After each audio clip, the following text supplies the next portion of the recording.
విక్రమార్కుడు బేతాళ కథ. ఒకప్పుడు మహావీరుడు, న్యాయపరుడు అయిన విక్రమార్కుడు తన రాజ్యంలో దండయాత్ర చేస్తూ ఒక మహా తపస్వి వద్దకు వెళ్లాడు.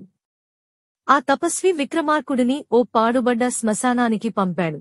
అక్కడ ఓ పెద్ద మర్రి చెట్టు మీద వేలాడే శవం ఒకటి ఉన్నట్టు చెప్పాడు. విక్రమార్కుడు ఆ శవాన్ని తీసుకురావడానికి వెళ్లాడు. కాని అది సామాన్య శవం కాదు, అది బేతాళుడు, ఒక మహా మాయావీ భూతం. విక్రమార్కుడు ఆ శవాన్ని తన భుజంపై వేసుకుని రాజ్యంలోకి తిరిగి రావడానికి బయలుదేరాడు.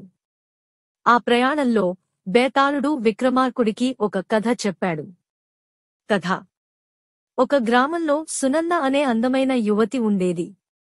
ఆమెకు ఇద్దరు మిత్రులు, సుధీర్, చందన్. ఇద్దరూ కూడా ఆమెను ప్రేమించేవారు. ఒకరోజు దురదృష్టవశాత్తు ఒక రాక్షసుడు గ్రామాన్ని దాడి చేసి సునందను అపహరించాడు.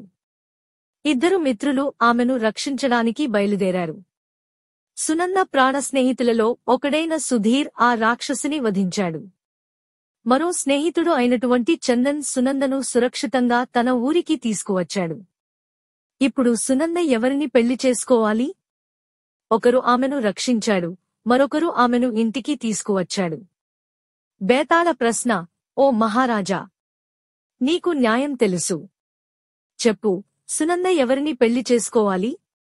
విక్రమార్కుడు సమాధానం ఇలా చెప్పండం మొదలెట్టాడు. సునంద సుధీర్ను పెళ్లి చేసుకోవాలి, ఎందుకంటే అతడే తన ప్రాణాలను పణంగా పెట్టి రాక్షసుని వధించాడు. చందన్ తన స్నేహితునిగా తన కర్తవ్యం తాను చేశాడు, కాని రక్షించినది మాత్రం సుధీర్. ఇదంతా విన్న వెంటనే బేతాళుడు విక్రమార్కుడి భుజం నుండి మాయమై తిరిగి మర్రి చెట్టు మీదకి వెళ్లిపోయాడు.